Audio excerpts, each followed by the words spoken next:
The Galactic Union patrol ship Seraphis drifted through the silent void between stars.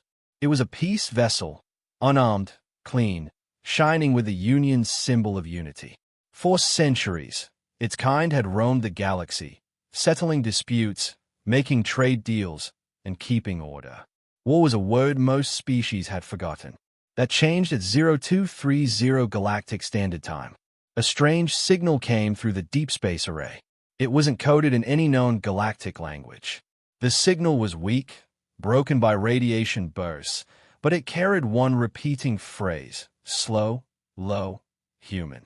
This is the United States Marine Corps, requesting assistance. Coordinates attached. The bridge went silent. No one spoke for several seconds. Captain Ralvor, a tall insectoid with silver chitin, looked at the holo display. Marine Corps, he said. Computer, identify. Term not recognized, the ship's AI replied. A young officer turned in her chair. So, the coordinates are near the red zone, the abandoned Terran colonies. Ralvor's antennae twitched. Terrans, humans, were known as a quiet species from the spiral arm's edge. A world of artists, engineers, diplomats. They rarely left their system, and when they did, it was for trade or science. Never for war. Still, the signal was distress. The Union Code demanded they respond. Set course, the captain ordered. Let's find out who's calling. The Seraphis arrived 3 days later at a burned world orbiting a red dwarf. The planet's surface was scarred by craters and blackened metal. Energy readings were faint, scattered. No life signs, except one. Landing team, prepare, Ralvor said. They descended through a stormy atmosphere thick with dust. Lightning cracked across ruined mountains. As the shuttle landed, sensors flickered. There were massive metal remains everywhere. Wreckage, not from any Union design. Then they saw it, a destroyed warship, half buried in the ash. Its hull was torn open like paper. The letters across its side were written in an ancient alphabet the translator could barely read. USS Iwo Jima. And sitting beside the wreck, surrounded by smoke and silence, was a lone human in a cracked combat suit. His armor was scorched, his helmet dented. A faded flag, red, white, and blue, was painted on his shoulder. He was still breathing. The Union medics rushed forward, scanning him. Severe burns. Oxygen low, pulse steady, one said. But he's alive. The man's eyes opened slowly, gray, sharp, calm. He looked around at the aliens surrounding him and whispered, "You're not Vaughn." "Vaughn?" Ralvor repeated. "Who are they?" The human coughed, blood on his lips. "The ones who came for us. They thought we were just another soft world." Ralvor tilted his head. "Your people, our Terrans." The man nodded weakly. "Marines. We were stationed here, colony defense." He pointed at the wrecked warship. "They hit us first." "Who?" Ralvor asked again. The human's eyes turned distant, haunted. "Von Dominion. Slavers. They killed the civilians. We hit back, as long as we could." He looked up at the red sky. "But we were outnumbered." The medics tried to lift him onto a stretcher, but he pushed their hands away. "Don't call for help," he said. "If you send that signal, they'll come." Ralvor frowned. "Your distress call already reached the network." The human froze. For a long moment, he said nothing. Then he gave a hollow laugh. "Then it's too late." Hours later, back on the Seraphis, Ralvor replayed the wreckage scans. The Von Dominion were a known power, brutal, territorial, and merciless, but they hadn't expanded toward Terran space before. "Why now?" The comm officer spoke up. "Captain," the human's beacon transmitted again. "It's sending another message." Ralvor turned to the display. The message was short, only 3 words. "Earth, they are here." And then, silence. Suddenly, the ship's long-range sensors flared. Something was entering the system, something large. Ralvor's crew froze as the readings appeared. A warp signature, unknown configuration, high power output, metallic density beyond Union standards. A ship. It appeared out of folded space, black, massive, and silent. Its hull bore a name in the same strange letters as the wreck below. USS Vela. It was a human warship. Union scanners struggled to read it. Its armor blocked every frequency. Its weapons were cold, but terrifying. Ralvor could sense his crew's fear. Then a voice filled the comms. Deep, calm, human. This is Colonel Hayes, United States Marine Corps. Identify yourself. This is Captain Ralvor of the Galactic Union, he replied quickly. We recovered one of your soldiers. Hayes' voice turned cold. Alive? Yes, barely. Transmit his coordinates, Hayes said. And Captain, was it the Vaughn? Ralvor hesitated. Yes. For several seconds, there was silence. Then Hayes spoke again, slowly, quietly. Understood. Stand clear of the system. Ralvor blinked. Excuse me. The human's voice hardened. Stand clear. This is marine business now. The Seraphis withdrew to orbit as the USS Vela descended. Its engines roared like thunder across the broken landscape. As it landed, metallic doors opened, and armored figures marched out, tall, silent, every step shaking the ground. The Marines. Ralvor watched from the bridge window as Colonel Hayes knelt beside the wounded survivor. The man saluted weakly. Welcome home, Sergeant, Hayes said softly. The survivor's final words were barely audible. They thought we were weak, sir. Hayes' eyes narrowed. They'll learn otherwise. Moments later, the Vela's engines flared again. Ralvor's sensors detected weapon systems activating. Mass drivers, rail cannons, orbital lancers, all locking onto deep space coordinates in the Vaughn sector. Ralvor whispered to himself, by the stars, what have we just awakened? In the darkness beyond the red dwarf, the human fleet prepared to jump. And across the galaxy, the era of peace quietly ended. The stars rippled like disturbed water as the human warship, USS Vela, leapt across the void. It was more than a ship, it was a warning. Behind it, 3 smaller vessels followed in formation, their hulls black and angular, with faint blue lights tracing along their armor. Inside the command bridge, Colonel Hayes stood in silence. The air was heavy, cold, disciplined. Every Marine at their station moved with purpose. No wasted motion, no unnecessary talk. Destination, Vaughn Border World, confirmed, said Lieutenant Rios. Enemy patrols detected on long-range sensors. Hayes' jaw tightened. Weapons hot. Ready and waiting, sir. He nodded. Let's remind them what happens when you burn a Marine colony. In the Galactic Union, news of the Vela's sudden departure spread like wildfire. No one could believe it. Peaceful Earth, the quiet blue world known for art, culture, and calm diplomacy, had launched a military strike.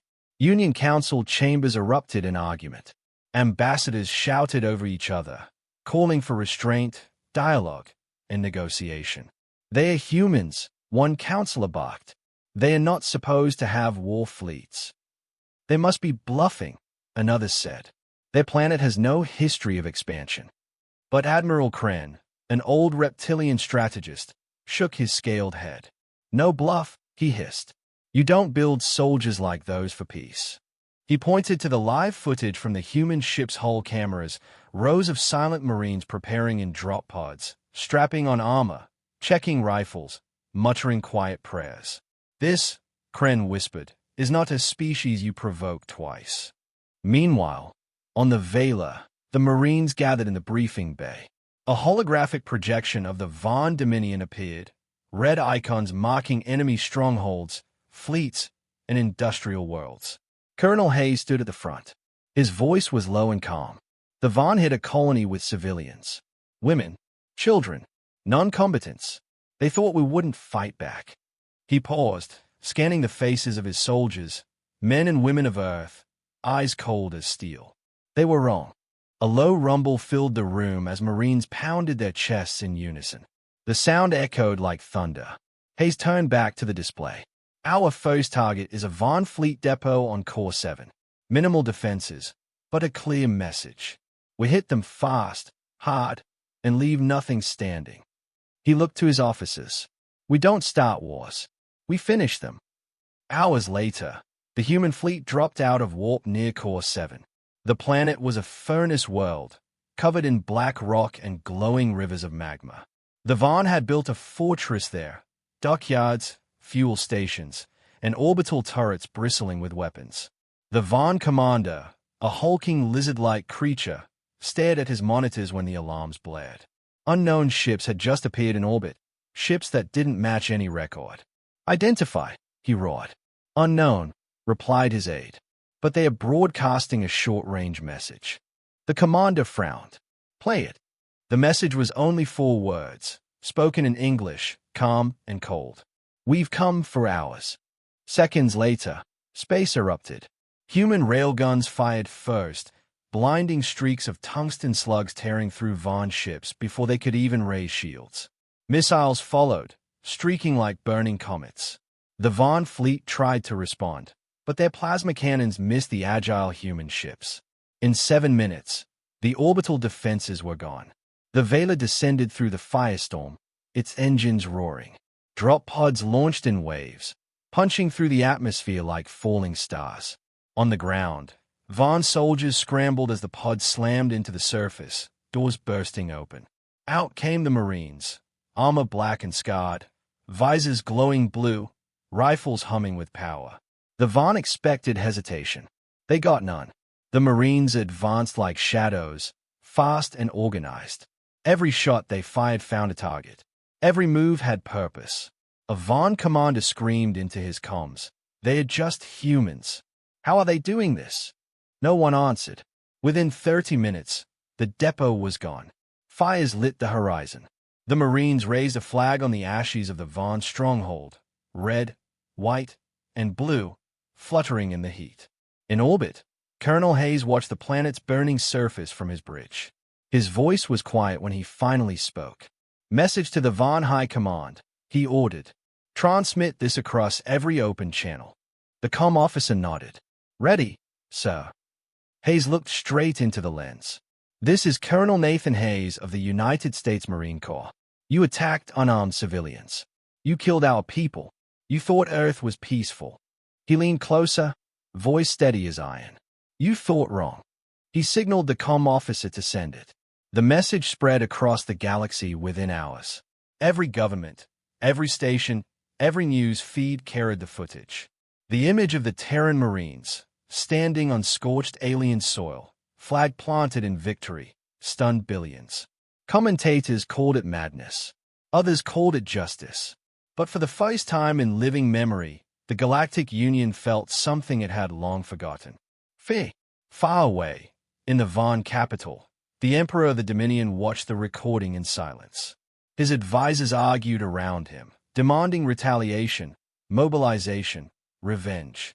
The Emperor raised a clawed hand, silencing them. "Peaceful life," he said softly, eyes narrowing. "How amusing." He turned toward the stars, voice low and cruel. "Then let's see what their peace is worth." In the depths of space, the Velas engines burned blue once more. The Marines had drawn first blood, and the galaxy had just witnessed it. No one realized that this was only the beginning. Because for humanity, this wasn't conquest. It was payback.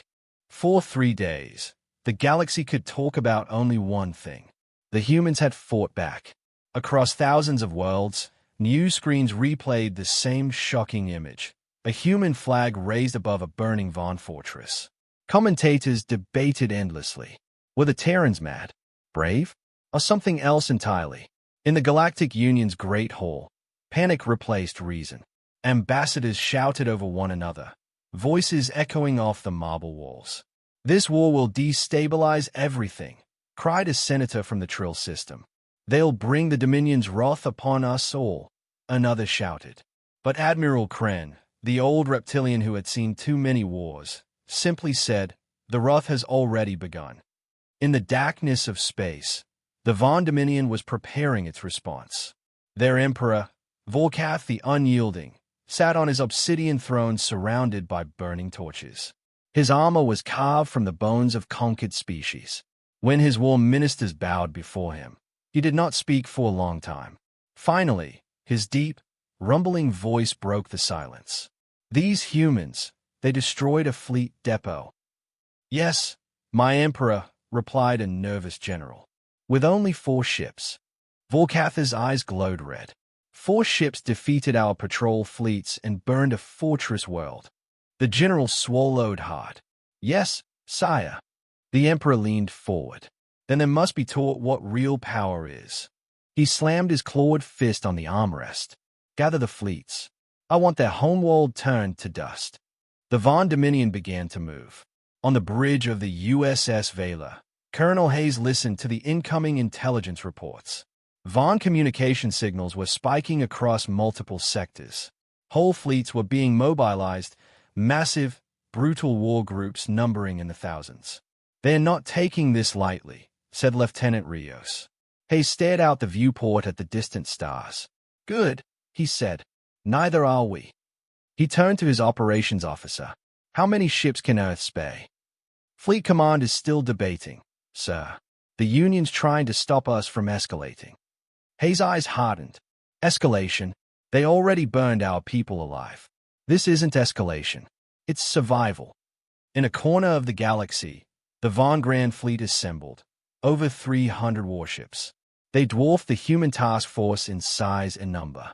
Their flagship, Obsidian Fang, was nearly 10 kilometers long, bristling with plasma cannons and ion torpedoes.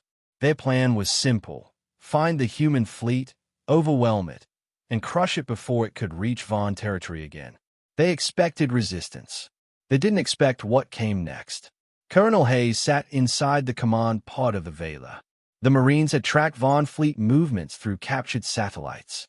They knew exactly where the Dominion planned to attack. Sir, said the navigator, they are forming in the Xylan corridor, narrow passage, heavy debris, radiation storms. Hayes smiled slightly. Perfect. A choke point. He activated the fleet-wide comm channel. All ships, this is Hayes. The Von think they are hunting us. They are wrong.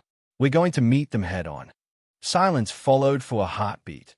Then came a single unified response from every Marine and pilot aboard. Aura. The trap was set. When the Von fleet entered the Xylan corridor, their scanners flickered and failed. Radiation from the nearby pulsar interfered with their targeting systems. The admiral aboard the Obsidian Fang roared in frustration. Where are they? Find the humans. And then, they found them. A dozen Terran ships uncloaked from the debris field, their weapons already charged. Railguns lit the void like silver lightning. Missiles streaked through space in silent fury. The first wave of Von cruisers was shredded before they could even lock on. Inside the chaos, the Vela led the charge, darting between enemy lines, firing precision shots that tore engines apart. The Marines didn't fight with fear or rage. They fought with discipline, calculated, focused, merciless. The Von fired back, unleashing a storm of plasma. But human shields held firm. Their armor absorbed hit after hit, layers of magnetic fields and reactive plating. On the Obsidian Fang, the Von admiral watched in horror as his ships vanished one by one. Impossible, he roared. They are outnumbered 20-1. A calm voice answered across his comms. We prefer it that way. It was Colonel Hayes. Moments later, the Velas railgun fired directly into the Obsidian Fang's command deck. The explosion tore through the massive ship, splitting it apart. The Von flagship, pride of their empire, vanished into a cloud of molten debris. The human fleet regrouped, engines glowing faintly against the wreckage field. Battle time, 11 minutes. Enemy losses, 300 ships. Human losses, 0. In the Galactic Union, the news hit like an asteroid. Worlds that once mocked the Terrans now watched the footage in stunned silence. One reporter whispered on air, they defeated the Von Grand Fleet with less than 20 ships. The Union Council reconvened in a panic. We must stop them, one delegate cried. If they keep going, the entire balance of power will collapse. But Admiral Kren only shook his head. You can't stop them. They've been provoked. And once a human feels loss, he looked down, his voice low. You'll never make them stop. Back aboard the Vela, Colonel Hayes stood alone at the observation window, watching debris drift through the black. Lieutenant Rios approached quietly. "So, command is asking for a ceasefire." Hayes didn't turn. "No." Rios hesitated. "They say this victory is enough." Hayes finally looked at him. "Enough. Tell them to look at the colony graves. Tell them to look at the children buried under Vaughn fire. Then ask them again if it's enough." He turned back to the stars. "We'll stop when the Vaughn understand what peace really costs." Behind him, the Marines prepared for their next mission. The galaxy had seen their power, but soon it would learn their purpose. The sky above Kareth Prime, the Vaughn Dominion's stronghold world, burned red like molten steel. From orbit, it looked alive. Oceans of fire, cities wrapped in smoke, and black fortresses stretching for miles. It was said no enemy had ever stepped on Kareth Prime's soil and lived. That legend was about to end. Aboard the USS Vela, the Marines stood ready in the drop bay. Dozens of armored soldiers lined up beside their pods, metal coffins designed for one purpose: to fall from the heavens and survive. The air was tense, humming with energy. Each Marine checked their gear one last time. Bullets, blades, shields. A small patch on their shoulder read the same words: United States Marine Corps. Colonel Hayes walked among them, silent but steady. Every Marine he passed straightened their back. Every eye followed him. He stopped at the front, his voice cutting through the noise. "The Vaughn thought fear would keep us quiet. They were wrong. They thought war would break us. They were wrong again." He looked at them, one by one. "We don't fight because we want to. We fight because no one else will. Today, we end this war. Today, the galaxy learns who we are." A roar filled the bay. "Aura!" The deck lights turned red. The drop pod sealed, and one by one, they fired out of the Vela, streaking toward the burning planet below like meteors from a vengeful god. On the surface, the Vaughn army waited. Millions of soldiers filled the defense lines, rows of plasma cannons, tanks, and flying drones. General Takesh, a towering Vaughn commander with obsidian armor, stood on the fortress walls watching the sky. He saw the glowing trails descending.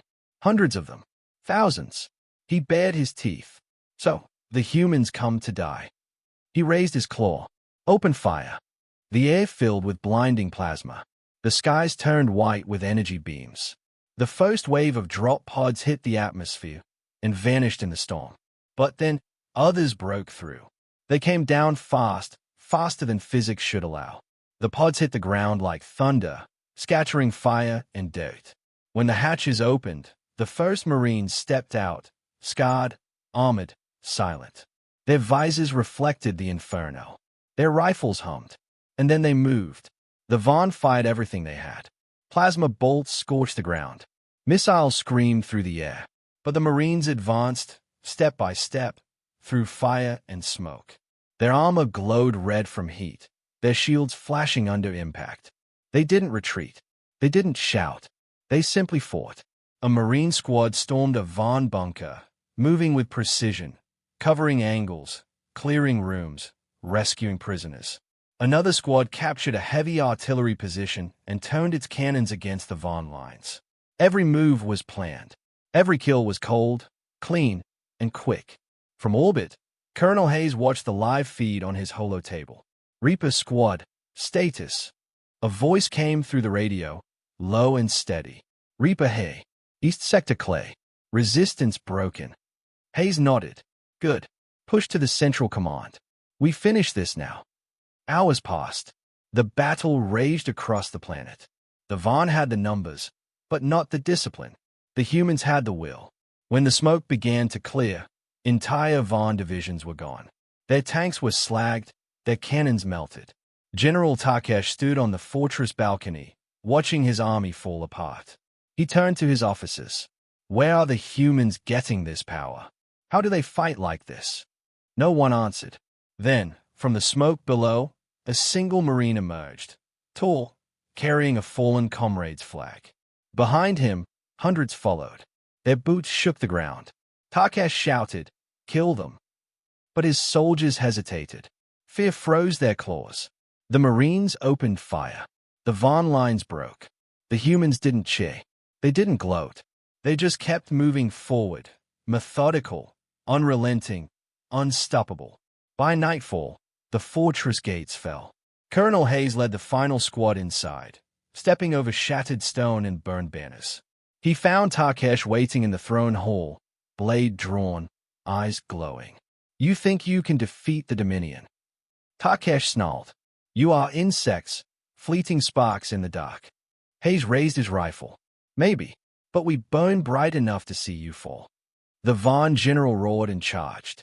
Hayes fired once. The blast echoed through the hall. Silence followed. Hayes looked at the fallen commander, then at the burning city beyond. "Secure the civilians," he ordered. "Treat the wounded, ours and theirs." The Marines moved instantly, helping even enemy survivors. To the galaxy, this was unthinkable. Soldiers who fought like machines but healed like saints. Hours later, as dawn rose over Kerith Prime, a Union drone captured the image that would shock every corner of the galaxy. A group of human Marines standing on the ruins, rifles slung over shoulders, as one of them helped a wounded Vaughn child drink from a canteen. Colonel Hayes stood beside them, looking at the rising sun. Lieutenant Rios approached quietly. "So, the Union just sent a message. They want to talk ceasefire." Hayes nodded slowly. "Tell them we'll listen." He glanced down at the field of wreckage, the smoke, the silence, the bodies of both sides. But they should remember what peace costs. The camera feed ended there. Hours later, across the galaxy, every news broadcast replayed that same image. Marines standing among the ruins, helping their former enemies. Some called them monsters. Others called them heroes. But one truth spread faster than any signal. The humans had landed, and the galaxy would never be the same again. The alien armada hung in orbit above Mars like a dark storm. Thousands of ships, sleek, massive, glowing with cold blue energy, blocked out the sun. The Council fleet had come to bring order to the solar system. To them, it was just another pacification. They had done this to hundreds of worlds before. None had ever fought back for long. But this time was different. Down on the red surface of Mars, the humans were ready. The Marines, real, old-school Earth Marines, stood inside domed bases and underground bunkers. Their armor was black and red, with flags of many nations printed on their shoulders. Their leader, General Marcus Hale, stood on a command deck overlooking the horizon. His voice came through every helmet across Mars Command. "They think we're farmers with guns. They think we'll kneel. Let's show them what Earth does when someone tries to break us." Outside, the first alien bombardments began. Blue plasma rained down, turning the sand to glass. Alien infantry, tall, armored insectoids called Threxians, dropped from orbit in pods, landing across the Martian plains. Their language screeched across radio frequencies. "Surrender the planet. Resistance will result in termination." The Marines didn't reply. Instead, silence filled the desert, followed by a deep, rising rumble. The ground shook as hundreds of armored vehicles roared to life. Human-made machines, heavy and loud, not graceful like alien ships. Tanks, walkers, and drones rolled out from under the Martian surface, kicking up clouds of red dust. In the lead, a unit of 20 Marines sprinted across the dunes, moving faster than the aliens expected. "Target pods at Grid 9-6, shouted Corporal DS. A row of Threxian pods opened, and the aliens found themselves face to face with the Marines. The humans didn't hesitate. Gunfire erupted, bright red streaks cutting through the dust. The aliens' blue shields flickered, cracked, and failed. The first Threxian fell, then the second, then an entire squad. The aliens were shocked. These humans didn't fight like the colonies they had conquered before. They didn't scatter or surrender. They fought like predators. Over the comms, alien commanders shouted in confusion. "How are they this strong? Their weapons are primitive." General Hale smirked as he watched the battle feeds. "Primitive? Huh? Let's make it even louder." He gave the order. From orbit, massive hidden cannons on the Martian surface powered up. They had been disguised as mining stations for years, part of Earth's secret defense network. Now they came alive, firing plasma rounds straight into the alien fleet above. The first shots tore through a cruiser's shields, punching holes through the hull. The explosion lit up the Martian sky. The fleet panicked. They hadn't expected planetary weapons. Hale's second-in-command, Captain Reed, grinned. "Sir, we've got them confused." "Good," Hale said. "Confusion means fear, and fear means we're winning." In orbit, Admiral Fallon of the Council fleet watched in disbelief. This cannot be right. Mars was not supposed to have this level of defense. "Admiral," his aide said nervously, "the humans are counterattacking." Fallon turned, his face pale. "Impossible." Back on the ground, the Marines continued advancing. Their battle suits were scuffed and smoking, but they kept moving. They were trained for chaos. One Marine got hit, his armor cracked, but another pulled him behind cover and kept firing. There was no panic, only determination. From one ridge, Sergeant Vega saw an alien command unit retreating. She raised her rifle and calmly said, "You're not going anywhere." Her shot hit the alien leader through the chest. The entire enemy formation broke apart seconds later. The Marines cheered. Above them, Earth's fleet finally arrived. Massive ships that had been hiding on the dark side of the moon.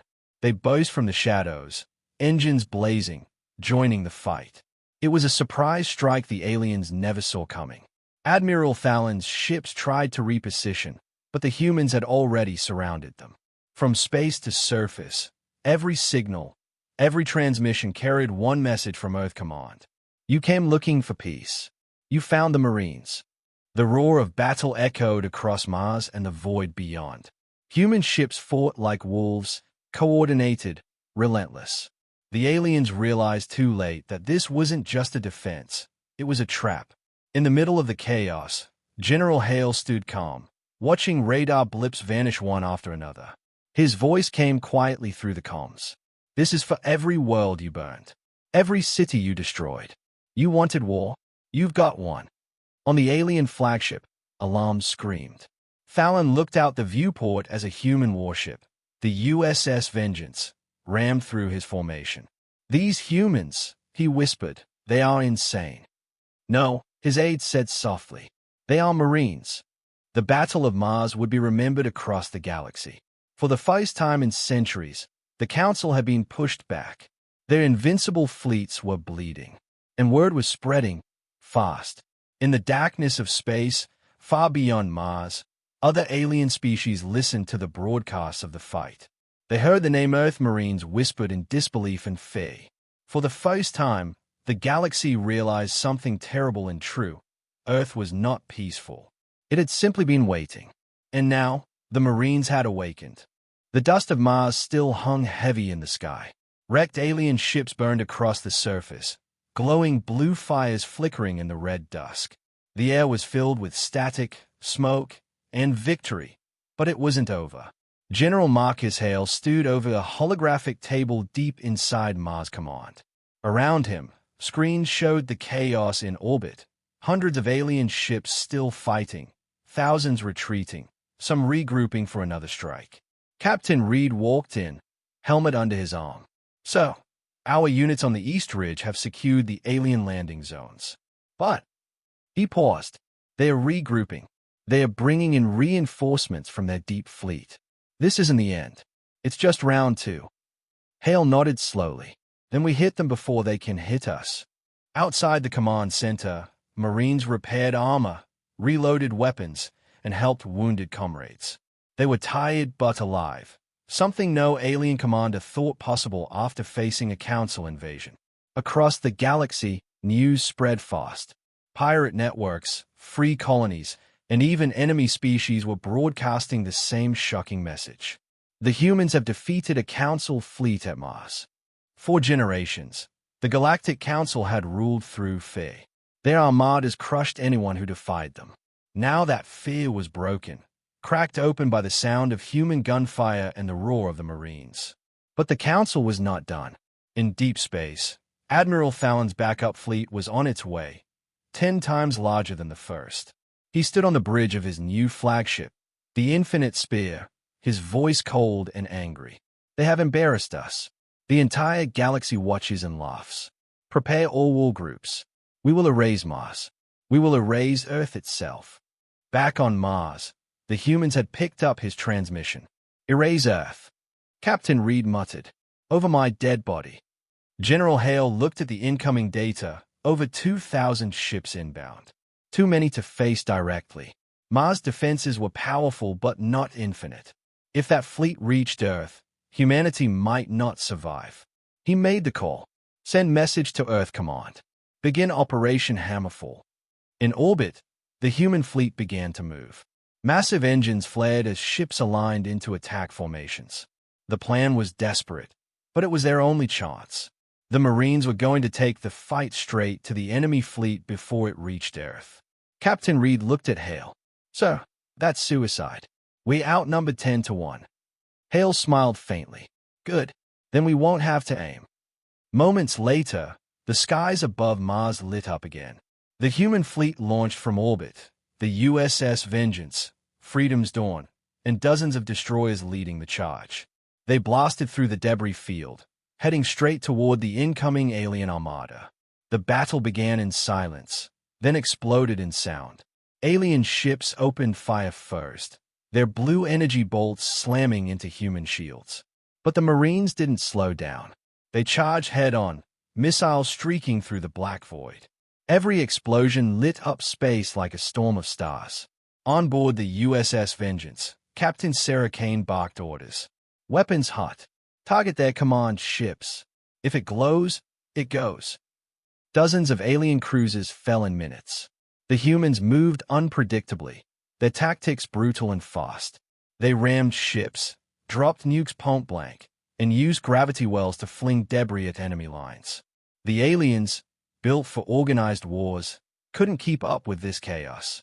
Down on Mars, Hale watched from command feeds, every second tense. Then he saw it. Alien ships breaking formation. Their perfect, orderly lines shattered as human vessels cut through them like knives. "That's it," he whispered. "Break their order. Make them fear us." Across the alien fleet, panic grew. Officers shouted over one another, trying to control the chaos. Admiral Thalen screamed at his subordinates. "Hold formation. They are only human." But it was too late. The Marines boarded one of the alien flagships using drop pods, direct assault through open space. They smashed through hulls, cut through corridors, and fought room by room. The aliens, taller and stronger, had energy weapons, but the Marines had fury. Corporal Diaz shouted as he threw a grenade down a hallway. "This is for Earth." The explosion tore through a squad of Threxians. The Marines pushed forward until they reached the bridge. Smoke filled the air, sparks rained from the ceiling. At the center stood an alien commander, armor cracked, weapon raised. Sergeant Vega stepped forward, eyes cold. "You picked the wrong planet." Her rifle barked once. The alien fell. Meanwhile, above them, Earth's fleet was holding the line. Barely. Ships were damaged, shields failing, but they didn't retreat. They refused to. Inside Mars Command, Hale heard the incoming transmission from the Vengeance. "Bridge secured. Alien command down." The room went silent for a moment, then erupted in cheers. But the joy didn't last. Another alert flashed across the screen. A massive energy spike, bigger than anything they'd seen before, was detected deep in alien space. Hale's face turned grim. "They're calling in their capital fleet." Captain Reed frowned. "How big?" Hale didn't answer. He just whispered, "Big enough to burn planets." Silence filled the room. The first battle had been victory. The second was survival. But the third, the one that was coming, would decide everything. As the stars flickered above Mars, Hale turned toward his men. "Get ready. The galaxy hasn't seen the full strength of humanity yet." Outside, human ships reformed, engines burning bright against the darkness.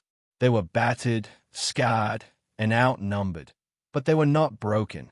The tide was turning, and for the first time in galactic history, the predators of the stars were afraid.